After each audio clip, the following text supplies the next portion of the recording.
Welcome to the Crafting Character Podcast. Steve Carter here, and in association with my good friends at Preaching Today and Food for the Hungry, I bring you a podcast that hopefully helps you get better at the craft of teaching and preaching and communicating, while always hoping that your character will lead the way. Well, today I'm excited because I get to interview pastor and author Jason Miller. Jason Miller is a friend. He is someone I have known for over a decade. I actually met him when he was a worship leader. He was coming up out of Granger, Indiana. He now leads an incredible church. It's called South Bend City Church. He is such a creative, thoughtful, deep presence. He's someone that I just find myself a bit captured by the way at which he tells stories. He's such a profound storyteller. His like way at which he unpacks the text. He's just someone I have grown to deeply, deeply respect and appreciate. And I'm excited because he is releasing a new book, and it's called When the World Breaks: The Surprising Hope and Subversive Promises in the Teachings of Jesus. And it's an incredible book. It is an incredible book. And he did a message, which is really chapter 3 of the book. And as he walks through the beatitudes, and he talks about blessed are those who mourn. And we haven't done this for a while, but I want to go back and give you a sense of his sound. And then you're just going to get to hear one of my favorites, just dive in, share with such thoughtfulness, elegance, creativity that I think is really going to impact the way that you preach and teach and embody the way of Jesus. Here's my friend, Jason Miller. If you went through the Psalms and you read every Psalm of Lament and you looked for patterns, you would find one major pattern in the Psalms of Lament. It's simply this. Psalms of Lament typically begin by naming the loss, either actually or metaphorically. So the first thing they do is they say, God, this awful thing has happened. We are struggling, we're suffering, we've lost this loved one or this dream or this violence has happened in the world against us. So they name the thing that they're lamenting, and then they turn to praise. Praise. One of these famous Psalms of Lament begins, my God, why have you forsaken me? And that same psalm ends with the psalmist saying, I will declare your name to my people. In the assembly I will praise you. From you comes the theme of my praise. Now, confession, when I was actually studying these psalms in grad school and I actually saw that pattern, I was so annoyed. Because when I saw psalms that begin with loss and lament, and just like 7 verses later, they turn to praise God, I'm like, I've been around that. I don't like it. It started to feel like that kind of like sentimental greeting card faux spirituality that sounds really good until you try to live inside it and it doesn't work, right? You know what I mean? Like just the kind of like, well, okay, you named the hard thing, now let's praise God anyway. It's like that doesn't work all the time. And frankly, when we impose that on one another, we can create a lot of unhealth. Like that can turn into spiritual bypassing, right? That can just turn into the kind of like, yeah, we kind of gave lip service to the lost and we just moved on. So I didn't like that when I first read it, but then I remembered something else that I've learned about spiritual texts. And this is really important for all of y'all. If you're ever reading the Bible, this is like a 101 principle for reading sacred texts, and it's this. They often express in microcosm experiences and processes and ideas that are much larger and take much longer than is represented on the page. Just because it takes you 5 minutes to read from lament to praise in the psalm doesn't mean the psalm is saying that your heart should be able to move from lament to praise in 5 minutes. But it might be suggesting that there's an intrinsic connection between our willingness to lament, to mourn, to actually do the work of naming these losses, our willingness to lament. There might be a connection between our willingness to lament and our capacity for wonder or praise. Well, Jason Miller, thank you for joining us on the Crafting Character podcast. We just got to hear a little bit of your sound and your teach. Give us a little background on that message and what you were hoping to accomplish. Yeah, I kind of mentioned at the beginning of it, if you listen to the whole thing, we were in the middle of a money series, actually. But we'd had two really hard deaths in our church. Actually, one was an eating disorder death. And then the other was, just another like really hard loss. And not only did I know that a lot of our community was really grappling with that, but I don't know if you feel this, Steve. To me, like preaching should not be a place where you work out your own junk. Like that's not what the pulpit's for. However, conversely, I feel like there should be only so much gap between where you really are and what you're saying on a Sunday. And it was just one of those weeks where if I got up there and did the money sermon I had planned, the gap was going to be too far, and it didn't feel like integrity. And so instead, we did a teach on grieving, and that was a very contextual moment for our church based on what we were facing. But in the back of my mind was also the awareness that, and our team's been talking about this, and a lot of smart people are talking about this. I think that there's just grief everywhere in our world right now. The last 3 years have given us like so much loss. And I think we've got to keep finding ways to walk with people through that. So that was the kind of larger moment behind that sermon alongside the contextual stuff in our community. Yeah, I love how you just described that because, and I'm curious, how do you discern? Because I think in one sense you're right. Grief is, man, how to become aware and speak about it. But then I think as a communicator, as a preacher, pastor, like how you are discerning that. Not working out my stuff, but also like, man, I can't be tone deaf to where my community actually is. Are there questions you ask yourself? How do you get attuned to, man, this is becoming too like biographical of Jason Miller and not enough for the congregation or for the context of the text? I love that because early in my preaching, it was a mess, man. And there was way too much of me kind of bringing open wounds to the pulpit. And I don't think it really served the community as well. So I think part of it is if we're doing the work to not be reactive to our own emotional worlds, you want to be like in tune with your emotional world, but you don't want to be reactive to it, I think, right? And I think as leaders and preachers, there's long work in the background there, right? Whether it's whatever practices and whatever helpers are helping you do that.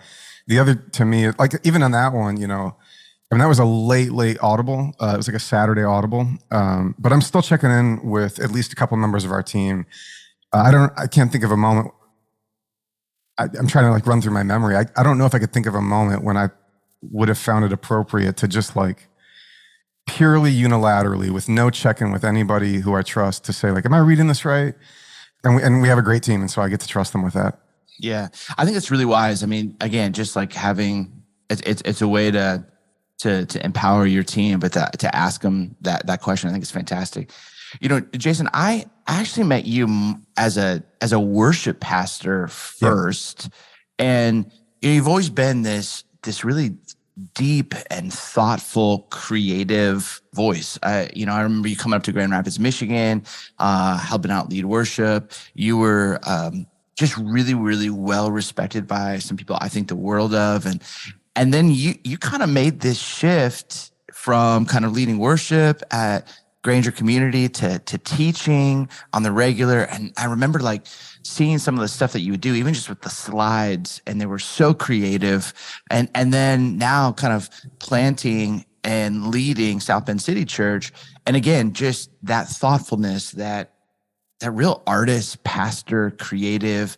And then I felt it really, really even in your writing, in your book. And I'm curious, talk about that progression from worship leader to kind of pastor, writer, teacher. Yeah. Like growing up, music was like the one thing I succeeded at. I loved it. I felt at home in it. I also felt really close to God in the work of music.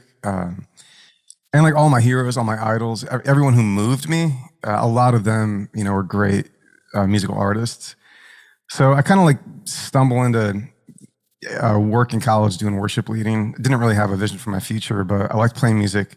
My faith mattered to me, and churches are like the best gigs in town if you're a musician. So it's kind of, there wasn't like noble-minded. It was like, yeah, it's a good gig, but I was trying to like work out all these kind of inner convictions and like a sense of calling. And I would try to write songs, and Steve, they were awful. I mean, they were so bad. And I worked really hard at it. And I, like, after years of like trying to understand songs, I was like, I feel like there's this stuff inside that's supposed to be expressed, and music was the vehicle that made sense to me. So I was trying to work that out. Same time, Granger, where I was working, one thing they did really amazingly there, and this is a credit to a lot of people at Granger, was, you know, they would give young leaders a lot of chances to try things and take risks, and they were the ones who were like, hey, why don't you try preaching? I should say part of that was I wasn't a great singer, and maybe that was kind of like an out. Like, people would say stuff like, hey, Jay, you know, the music's okay, but we really like the stuff you say between the songs, which is a real complicated compliment, you know? But I started preaching a little bit, and part of me was like, oh no, this is interesting. Like, I felt something there. But music had been a source of security and identity for me in a really deep way. So it wasn't easy for me to make that move. And at the same time, I wanted to be faithful to a sense of calling, and I still thought music was it. But then one day I was actually filling in for worship on a Sunday at Mars Hill Church, where you had been too.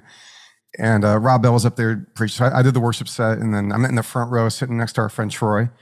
And Rob's up there. Of course, Rob's a very talented communicator, and I was really enamored with Rob. And as I'm like, on the one hand, living in this internal tug of war between these divergent senses of calling, on the other hand, I'm just wrapped up in Rob doing what Rob does.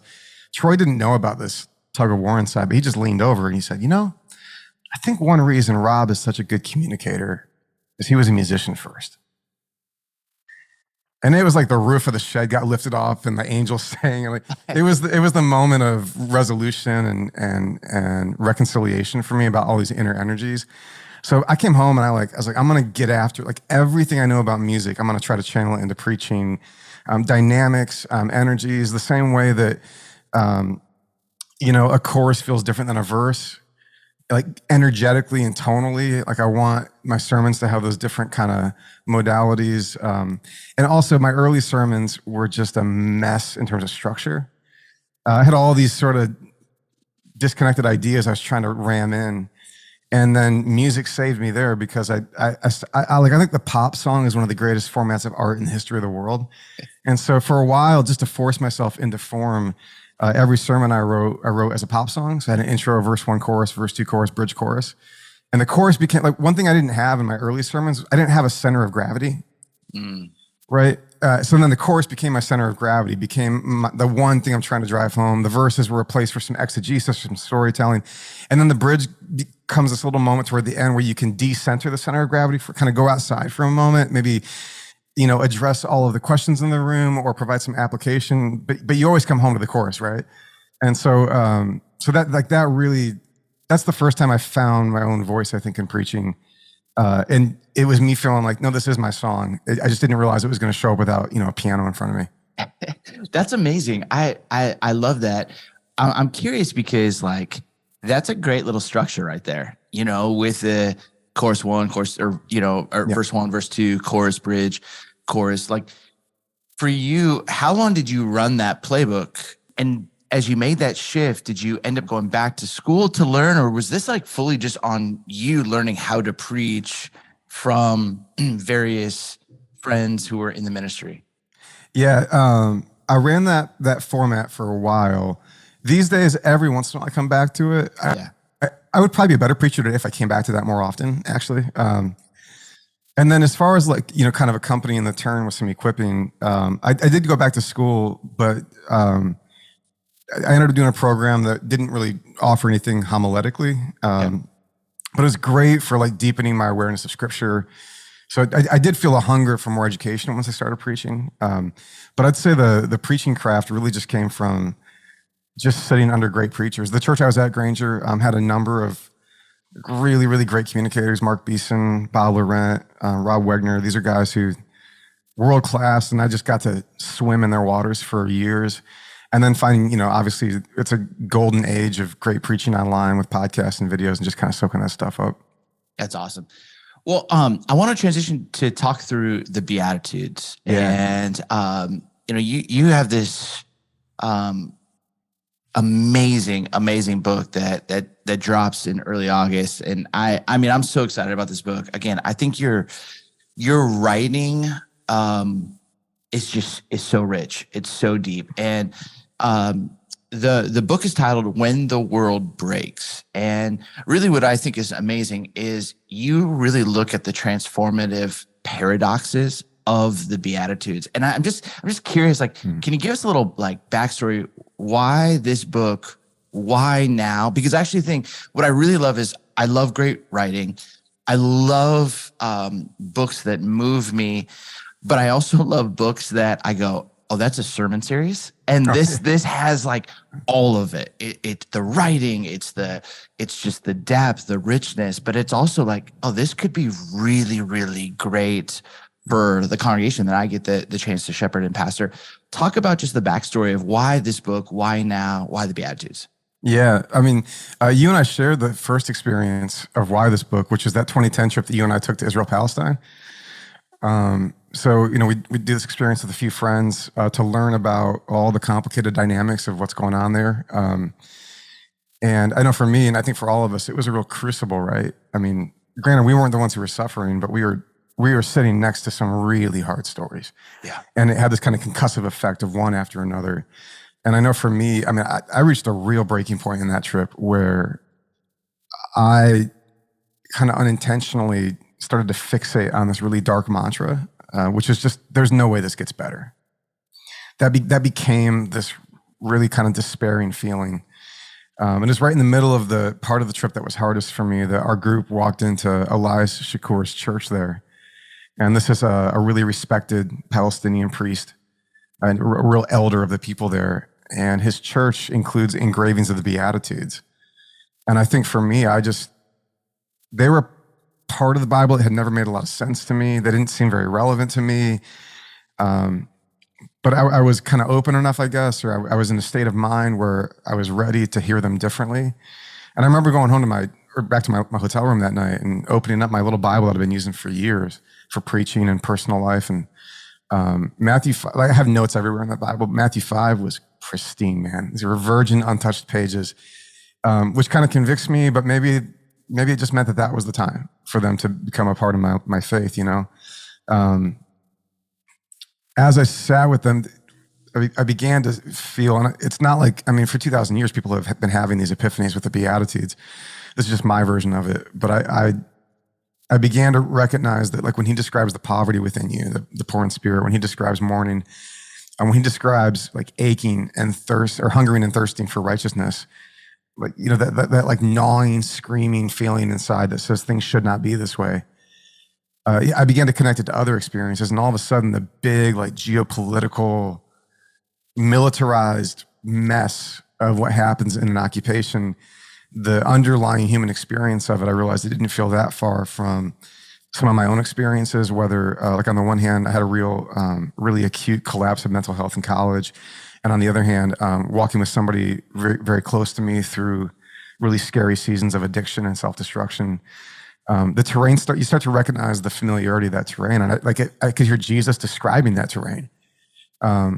So that's been like working on me for years. And I actually had this big, one of those big sticky notes the size of a poster on your wall. Yeah. And I wrote When the World Breaks, like, I don't know, 11 years ago. And it's been sitting on that wall until I moved out of that house a few years ago.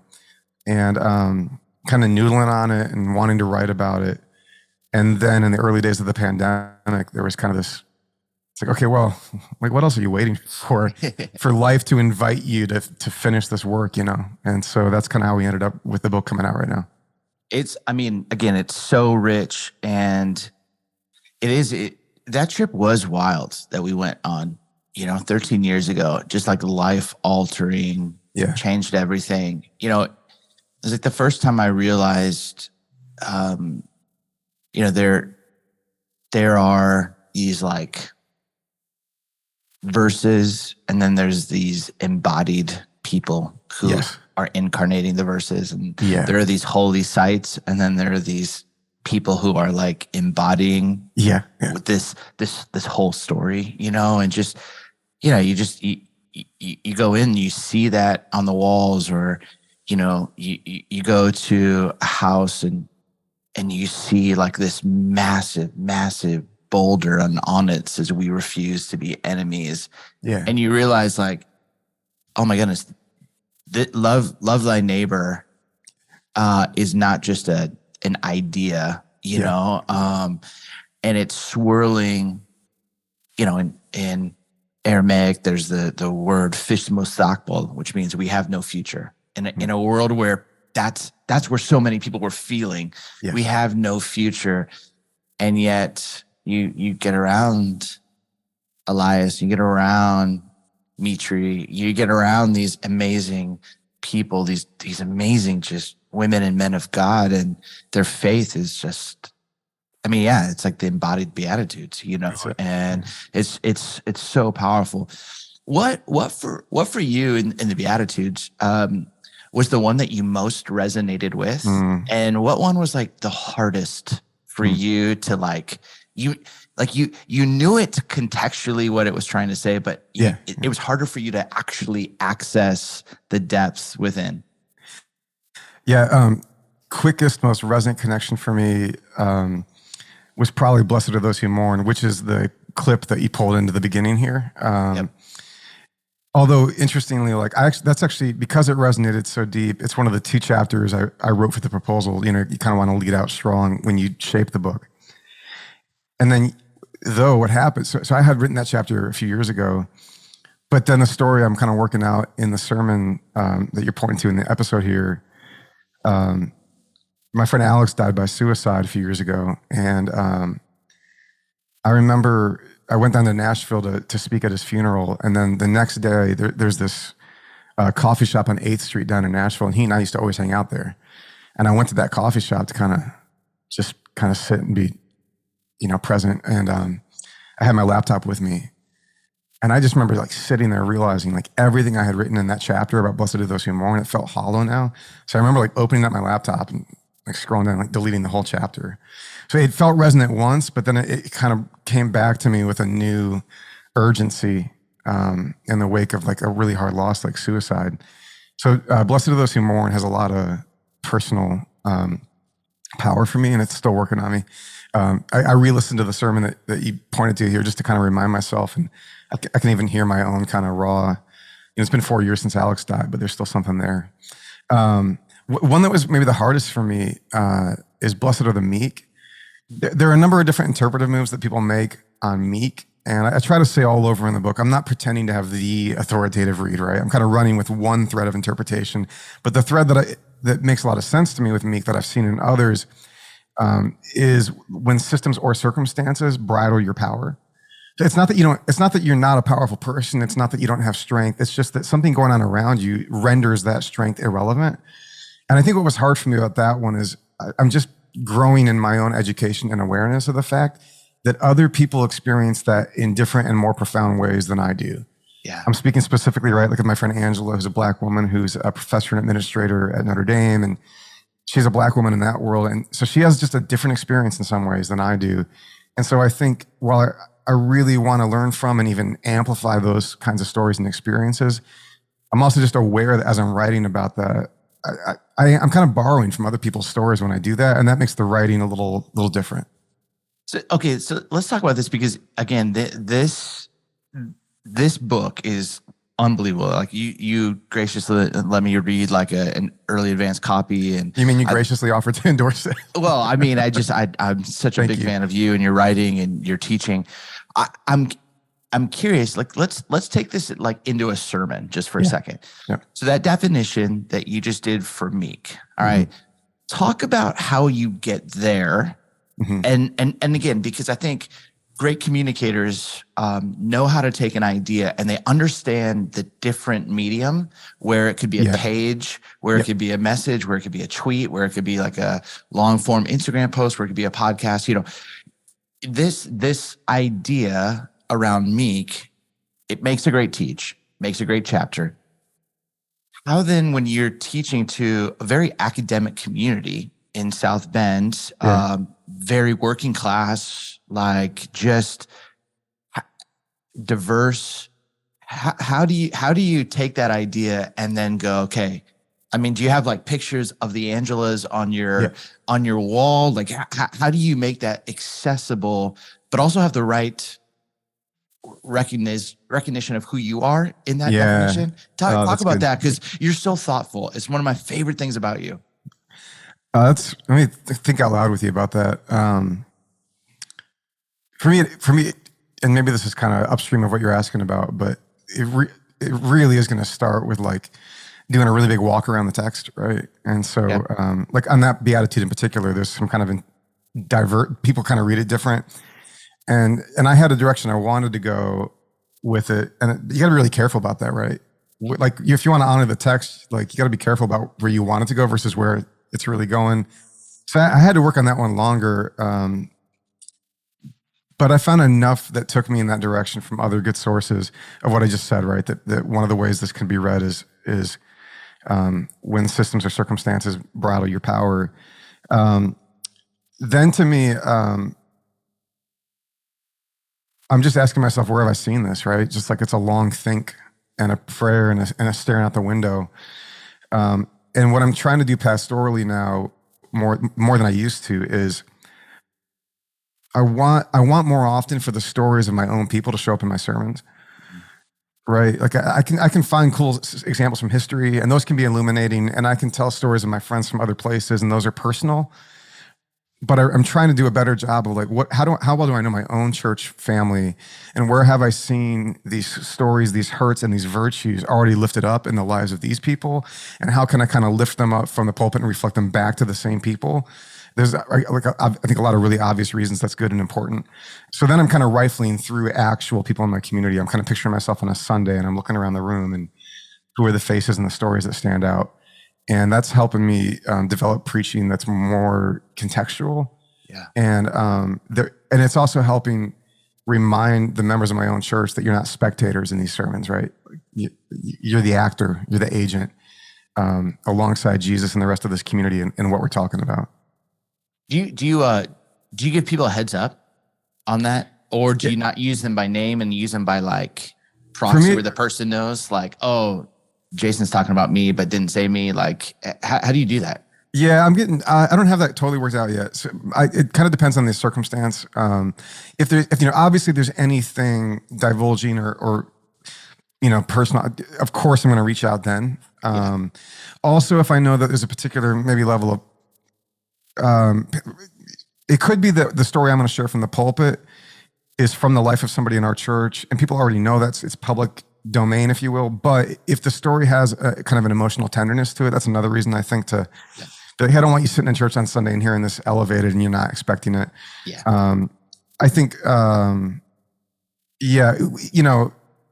think relationship art, like there's people I know where I think I kind of can calibrate their own need for when they need to hear that from me ahead of time, and when over time I've learned that they're really great with it without me checking in. So I think there's a lot of personalization there too. Yeah, no, I think that makes no sense. And I love that intentionality, because again, like, I think we can pull sermon illustrations from so many places. But when you know your people, that's right. and you see how they were poor in spirit, or, when they chose to be meek and somehow they experienced, or when they hunger and thirst for the right stuff, like it just, there's something powerful about that. I'm curious for you, like, too, was there anything that surprised you in the Beatitudes? Just in a sense that just like, man, again, this is something like, I feel like for many of us,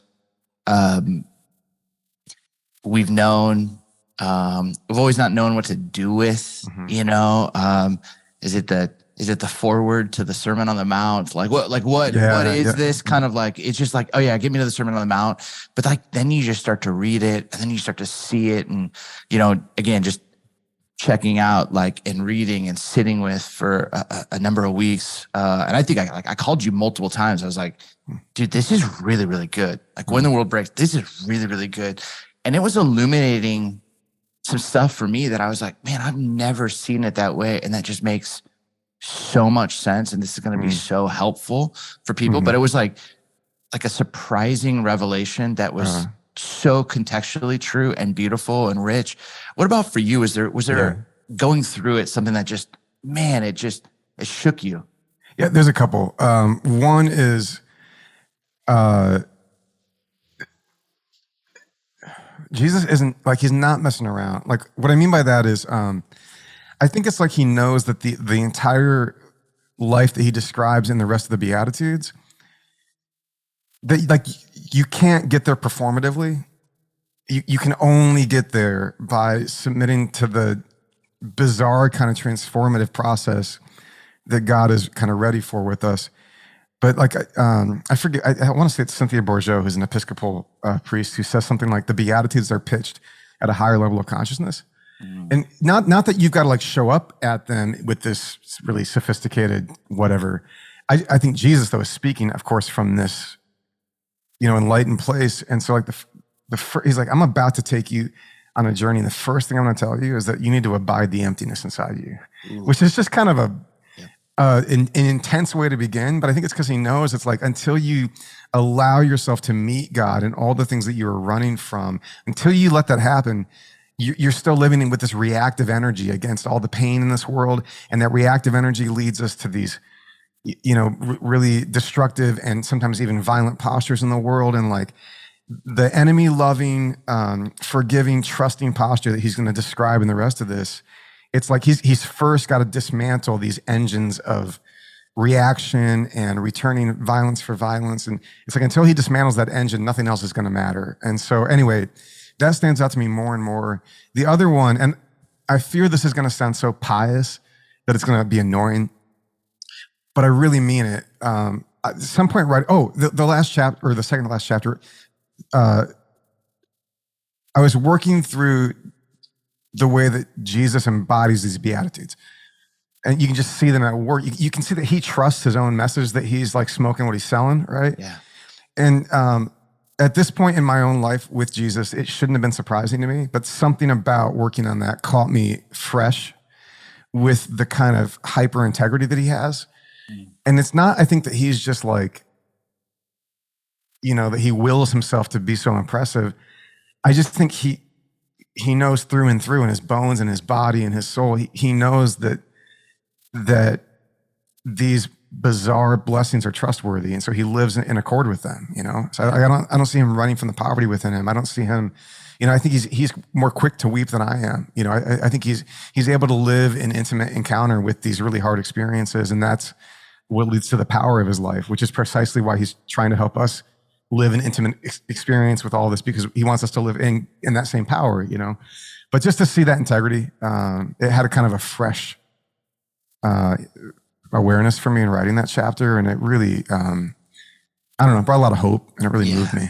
Yeah, well, it does, and I think that's the preaching of paradox, and because it just feels backwards to the way I was raised. Yeah, and like empty yourself out, like get attuned to that, like mourn, in a world of just constant go and achievement and performance. This, the founder of the Salvation Army's great quote is, the greatness of a person's power is their measure of surrender. It's just like you sit there. Can you say that again? The greatness of a person, he says man, but he means it both men and women. Yeah. The greatness of a man's power is their measure of surrender. Wow. And just like you sit there and you just go, gosh, like at the heart of this surrender, a whole new, level of consciousness, portal, reality, world, kingdom breaks through. And you just beautifully like talk through it. But it's just, even the phrase transformative paradox just sounds, wait, what? Like it just like it, and that's, I feel like the beauty at which you so elegantly and thoughtfully just detail, but also like you make it possible, you make it accessible.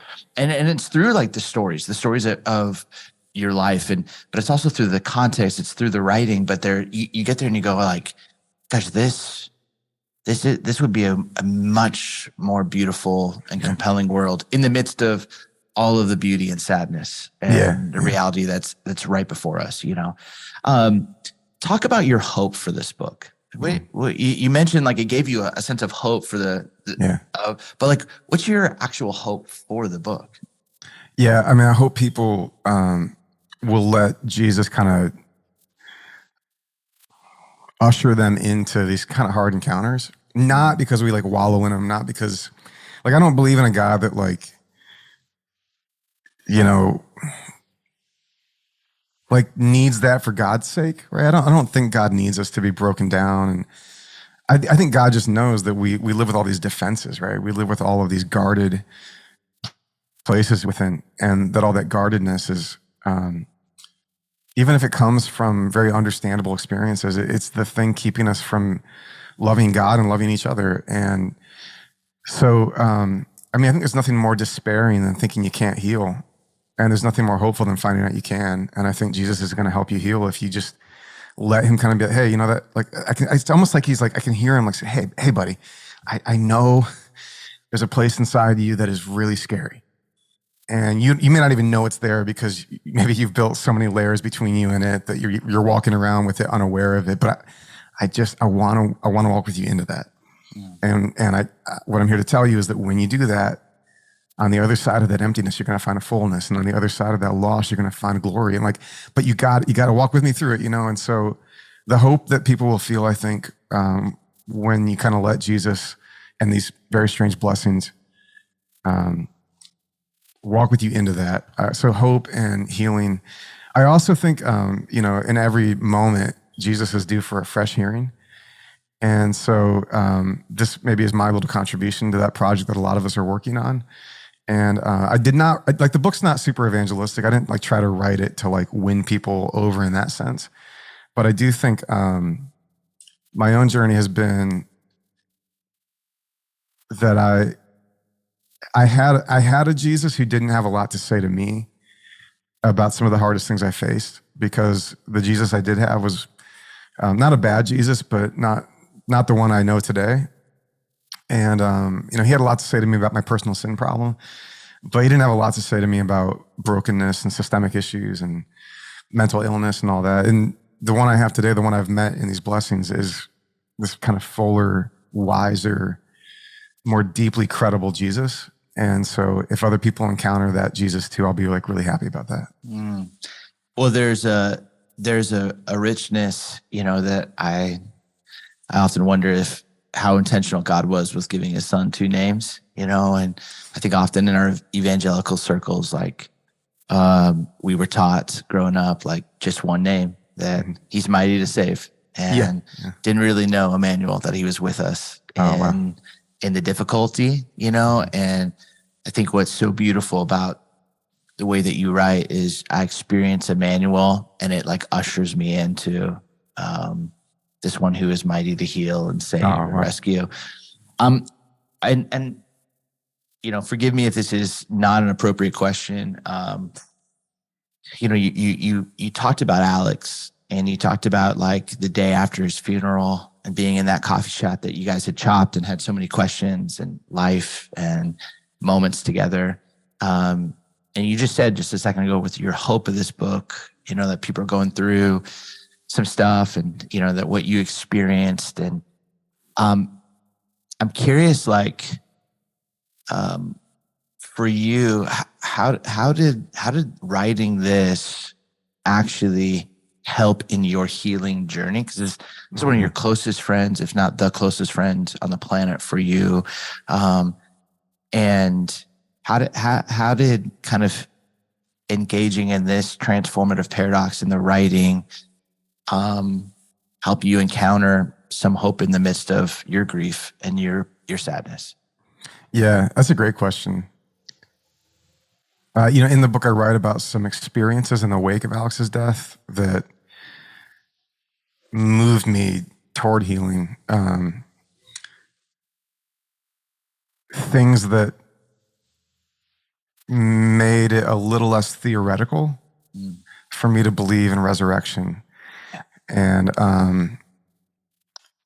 so experiencing those things was really good for me.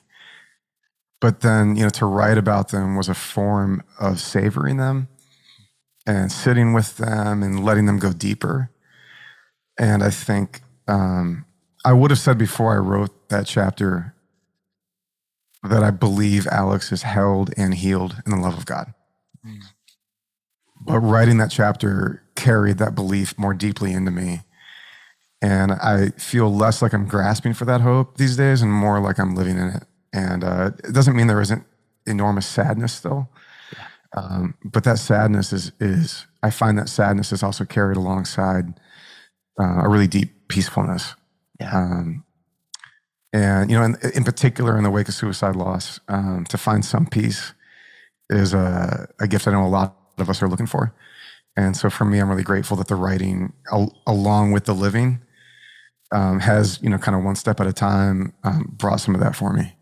Yeah, no, that's so rich. And I kind of want to go back to our first question with that. And I so, again, just appreciate your just willingness to even engage with that.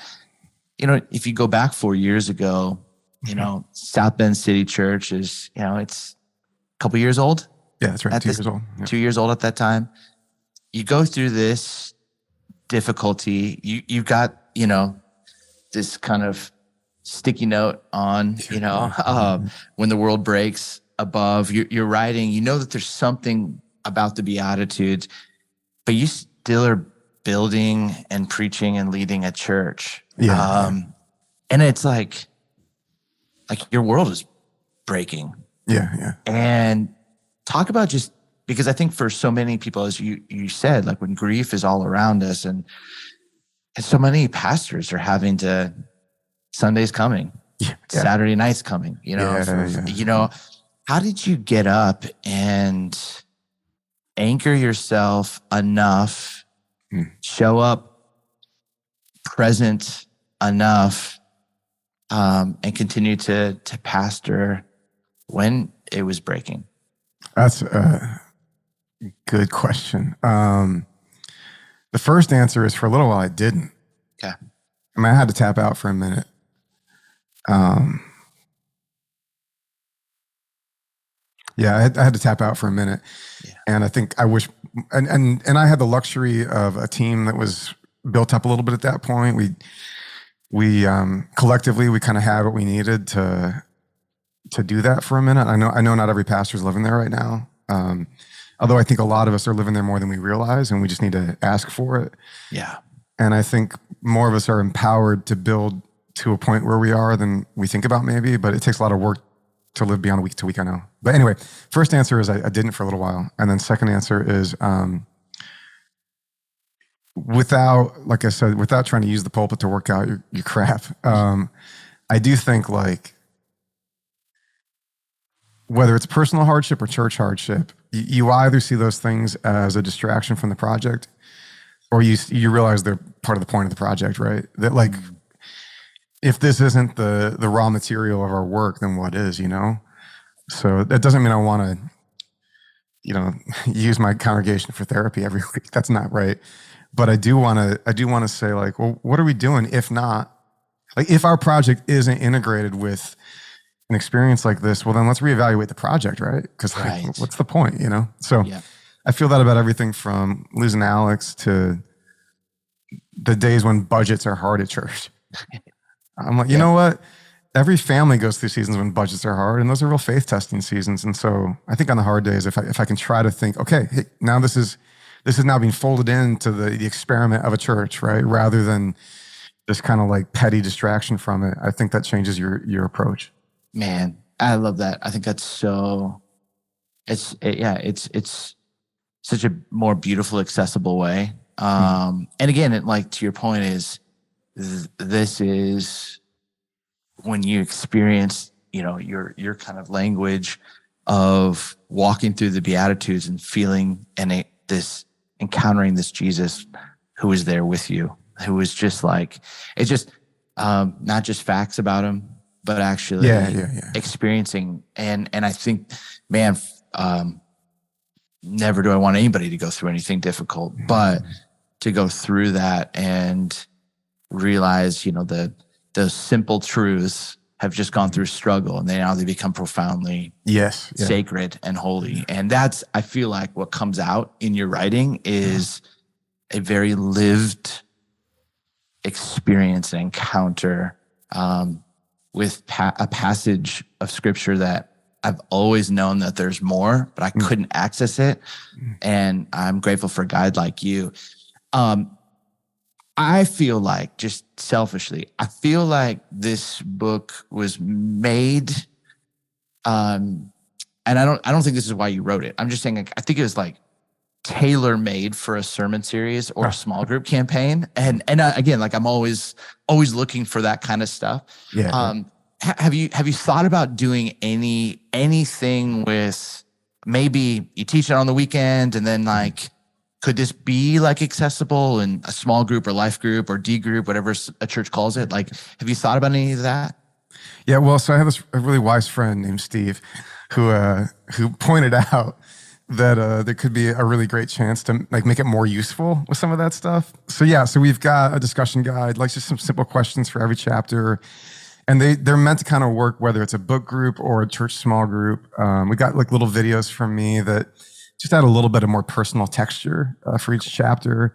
And ultimately, I'm like, yeah, if this is, one contribution to these words from Jesus getting fleshed out for a church, I mean, let's go for it, man. It's, the way I work it out, there's 8 of them, plus a couple of extra chapters, but you could do 8 weeks on this stuff. And I think, when I was writing the discussion guide, I was actually like, man, I would kill to be a fly on the wall of every group who's processing these questions, just because I think that there's so much in these blessings that it's going to draw out like real life. Yeah. So that's all that stuff's out. Well, we've got it now. It's part of the pre-order campaign right now. But yeah, it'll be available, and that's a way that people can take more advantage of it. I know that it's kind of amazing when I find out the different pastors who are like tuning into the podcast. It always surprises me and means more than I know, like to like, oh my goodness, like that's amazing. And knowing that there's a whole bunch of even like college like kind of chaplains or and I'm like, man, like there was even a part of that, even as you were talking about that, I was like thinking of a couple that I know who are leading in amazing college ministries, whether at their church right next to the college campus or actually on the college campus. And I was like, man, this is like one of those books that I feel like is gonna do so well in, so many spheres. But I was like, I wish someone, when I was like 20, handed me this book too. Oh, wow. Yeah. Just because I'm like, I just think it would have shown me what the kingdom is all about in a newer way than just just a class that I took on the life of Christ. Experienced it. So I think that popped in my brain just as you were talking. I was like, I know that there's a couple dozen college pastors and chaplains that listen to this, and I'm like, dude, get this book, read it for yourself. If you need the money to get it, send me an email and I will buy it for you, because I just think it's that good of a book. Jason, where can people find you? Yeah, so I kind of live in 2 places. On social, it's Instagram. I try to show up there well, but it's the only place in social I show up. Yeah. And then jasonadammiller.com, and they can find some book stuff there, and some other kind of teaching resources I've got up there as well. But Instagram is really the one place where I try to be really present and interactive. So like I love to, that's like wide open there. If anybody wants to like meet me on Instagram, would love to make that connection. So you typically will do, these Q&A with a pastor that you did for a while. And I just loved it. I would like every once in a while just like tune in, and it's just so fun to see like the way that you, and just for a communicator, you should follow Jason just for the sake of when you watch him hear a question and watch him like think through not just what do I want, not just like I'm going to give you an answer, but how can I shape a response that can actually answer not just that question, but the question behind that question and the question behind that question. He does this like on a myriad of issues, like geopolitical, pastoral, church leadership, the text, the difficult issues. I've just seen him do this. And South Bend City Church, you should listen to him. He's got an amazing team, but the teachings there, you'll just see it. And it's you can feel the pastor, the thought leader, but also the artist. And yet he's not like the kind of artist where you're like, oh, that was clever but not clear. It's the artist that is like profoundly clear, and just the cleverness and the beauty is just sprinkled all around it. So please give him a follow, give him a listen. Jason, any like, sometimes I do this, but I was thinking like, if you could like give your own kind of like blessing out of like the beatitudes, like, or out of just over these number of pastors that week after week are just writing, week after week are just preaching, week after week, sitting with their people, week after week, trying to walk when the world just breaks all around them, and trying to be steadfast and faithful and hope-filled. Could you just give them a little benediction? I'd love to. Can I actually read the last page and a half of my book? Okay, I was hoping that you were going to say that. Love that. And Thank you. I never give any of my questions to my guests, because I always want it to feel real time. But I was really, really hopeful that you were going to do that, because that's that alley-oop, man. Yeah. Thank you. Brief background. This is me just working out how to do the blessing work that the Beatitudes do. And this is the way I hear them in my own life right now. And I'd be really honored to give this to everybody listening. Here we go. When the world breaks and you find that you've been robbed in spirit, when you look to that place within where you would hope to find hope and joy and power and peace, and instead find a poverty, may you know that you are in the terrain of heaven, because the soul is not a closed system. We are conduits of God. And the open-heartedness that allowed you to be robbed as you suffered is the very disposition that will allow you to be filled with the divine. When the world breaks and you suffer great loss, whether it's the loss of hope or the loss of a dream or the loss of a beautiful arrangement or the actual loss of someone you loved, may you mourn bravely, and in naming the void where the gift once stood, may you discover the eyes of your soul dilated, your inner being flooded with light. For nothing good can ever be lost in God, and the glory we yearn for is still with us. When the world breaks and you find your strength bridled, either by circumstance or systems, when you find yourself unable to take for yourself the things you need, may you trust that an open hand is all that's needed to receive, for you will inherit everything, as nothing real was ever the possession of those who have bridled you in the first place. When the world breaks and you find yourself aching for things to be made right, either within you or around you, whether the fractures have happened in your life or have come against your life, may you trust the sacred pangs of hunger. May you know how holy your parched palate is. And rather than allowing your thirst to be slaked by false promises and faux justice, may your ache become a compass that leads you to a feast of peace. And if you've been wronged and are finally given the rightful power of the victim to exact revenge, may you remember that you were forged from the same moral fabric as the one who violated you. And without creating a false equivalence between victims and those who have perpetrated their suffering, may we remember our own need for mercy. If you find your heart darkened by cynicism, may you see past the illusion that corruption is the final word. May your own shadows be the proving ground for a more perceptive vision. And may the eyes of your heart be enlightened, giving you an uncommon capacity to see God, to see light in even the darkest corners of the world. If you find yourself called out into the borderlands, into the no man's land beyond your own faction, forsaking group belonging, and if in those borderlands you find yourself desperately alone, feared by your enemies and called a traitor by your own, may you discover that you have become a child of God, claimed by the divine. May you discover a cosmic and irrevocable sense of belonging as you walk the lonely path of peace. If you find yourself persecuted, made a target by the powers of disorder that are breaking the world, may you know that you have become a threat to the disorder. You have become a conduit of the divine. You have become an agent of love. So when the world breaks and it tries to break us, may we trust that we too will be raised up. Peace to you. Jason Miller, thank you. That was, I remember when I was reading it and I was like, that's how you close a book. That is how you close a book. And thank you. And friends, this book drops in early August. What's the actual date? August 1st. August 1st, early August. And so, man, I'm so excited for you all to dive into this podcast. Go pre-order it. Pre-orders actually really help an author. So if you can do that, and so you'll have it right on August 1st to dive in and read. Everyone, thanks so much for tuning into the Craft and Character podcast.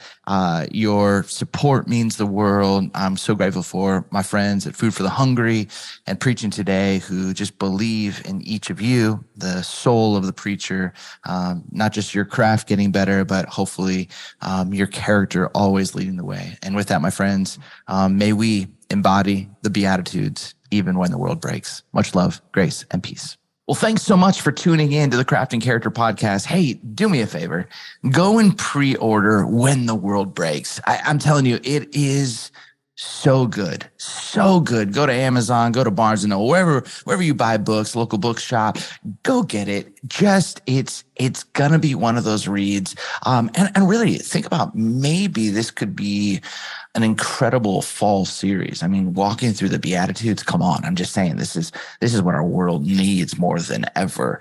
But I have to say, I couldn't do this podcast without my friends at Preaching Today, the work that they're doing, man. I just go to the website quite regularly. It's usually 2-3 times a week. Sometimes I just need a little sense of inspiration. They love Craft and Character. They love this crew of those who download, listen, share. I mean, they're big fans of us and what we're building here. And man, if you would ever need help, man, check them out. Get a membership. It's really amazing. And then I'm excited because I'm headed to the Dominican Republic again with Food for the Hungry. And this will be my second time this year. But it's something that I'm just, it has just moved my heart to see different villages and communities and the renewal that they're doing. If you'd ever want to learn more about that, man, please hit me up, steve@steveryancarter.com, or go check out what the good work that Food for the Hungry is doing at fh.org. But with that, my friends, may you embody a little bit more of that surprising hope and the subversive promises that Jesus offers us. Much love, everyone. Grace and peace.